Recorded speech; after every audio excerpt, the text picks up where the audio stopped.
The papyrus, putting on my table every month. I don't wanna be sad. Don't even try to hide it.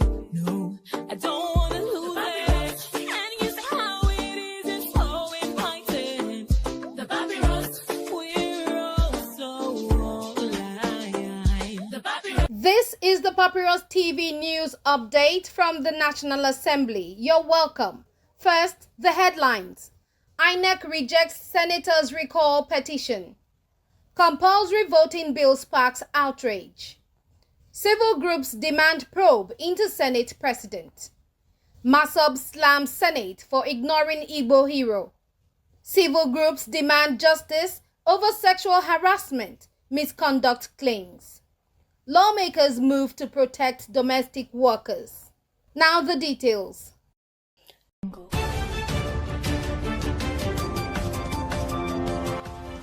The Independent National Electoral Commission, Inec, has ruled that the petition to recall Senator Natasha Akpoti-Uduaghan of Kogi Central is invalid. In a statement on Thursday, 3rd of April, Inec declared that the petition failed to meet the requirements set by Section 69A of the Nigerian Constitution. A physical count of signatures verified only 208,132 voters, 43.86% of the 474,554 registered voters, falling short of the required 237,278 signatures by 29,146. With this shortfall, Inec announced that no further action will be taken on the recall process. A public notice has been issued and the Senate has been officially informed. The failed recall attempt has fueled political tensions in Kogi State, with speculations that former Governor Yahaya Bello and his allies were behind the move to unseat Akpoti-Uduaghan. Some residents claim they were deceived into signing the petition, believing it was part of an empowerment program. A federal high court in Lokoja had previously halted the recall process, citing allegations of fraudulent signatures. The case is set for hearing on May 6, 2025, though INEC's decision may render it unnecessary.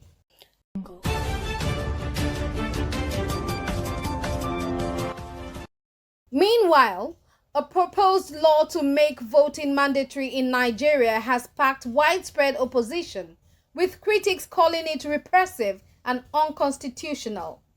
The bill, currently in the National Assembly, proposes a 6-month jail term, a 100,000 naira fine, or both for eligible voters who fail to participate in national and state elections.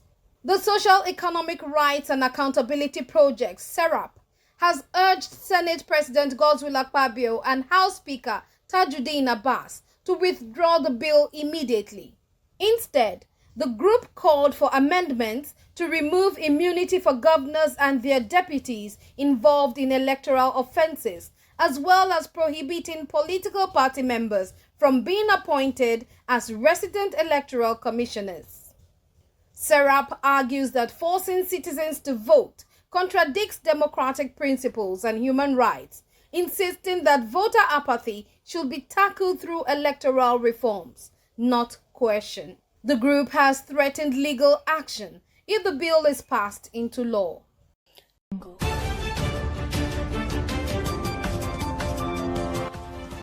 Continuing, a coalition of civil society organizations has called for an immediate investigation into allegations against Senate President Godswill Akpabio and Senate Ethics Committee Chairman Neda Imaswin.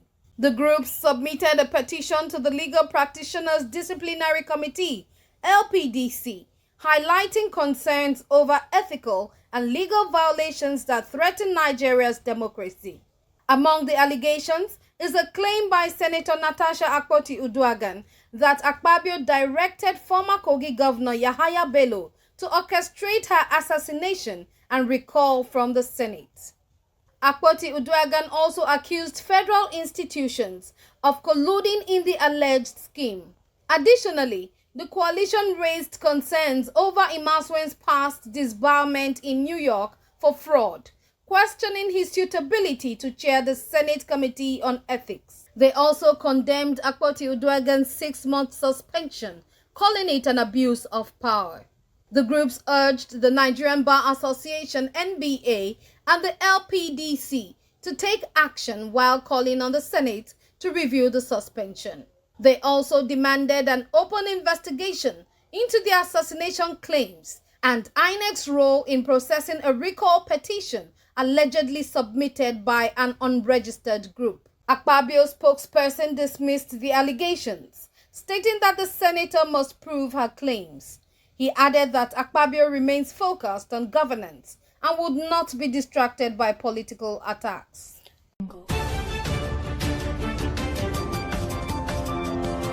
In other news, the movement for the actualization of the sovereign state of Biafra, MASOB, has condemned the Senate for refusing to immortalize late Professor Humphrey Nwosu, the architect of Nigeria's historic 1993 elections.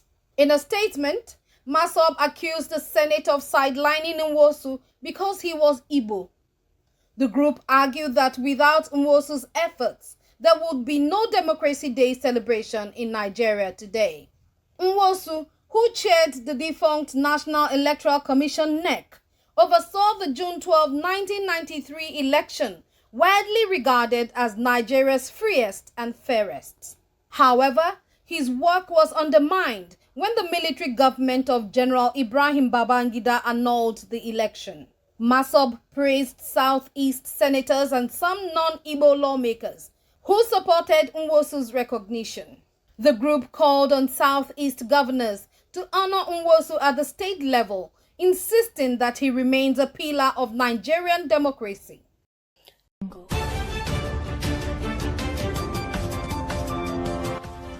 Furthermore, a coalition of civil society organizations has called for an immediate investigation into allegations of sexual harassment, misconduct, and abuse of power against Senate President Godswill Akpabio and Senate Ethics Committee Chairman Neda Imaswen.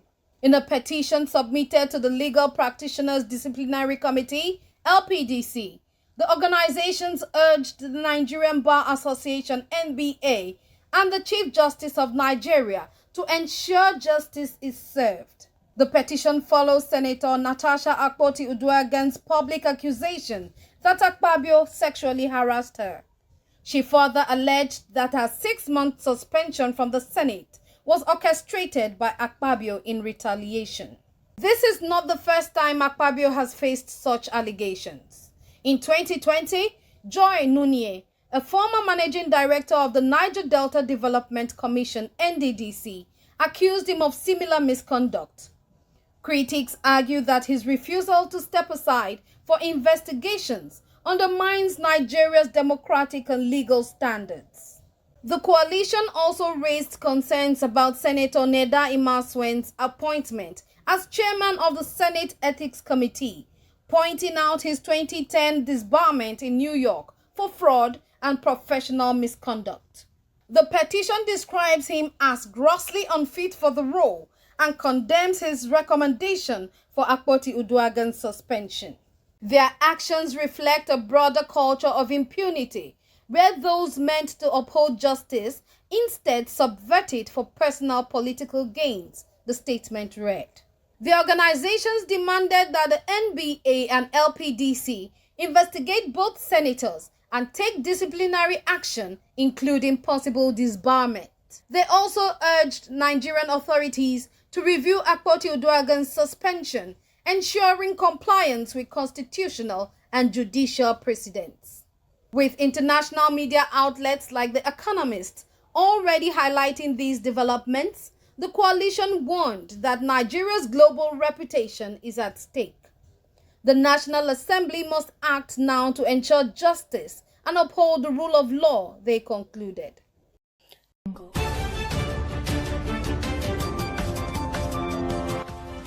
Conclusively, the House of Representatives has taken a historic step toward protecting Nigeria's domestic workers by passing the Domestic Workers' Bill of Rights for a second reading.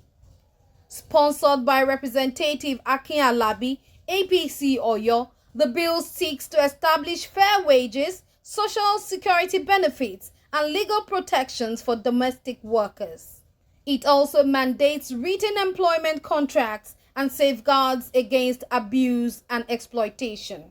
If passed into law, the bill would bring Nigeria in line with global labor standards, including the International Labour Organization's Convention 189 on decent work for domestic workers.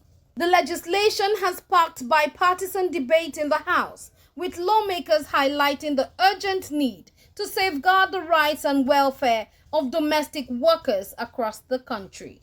The papyrus.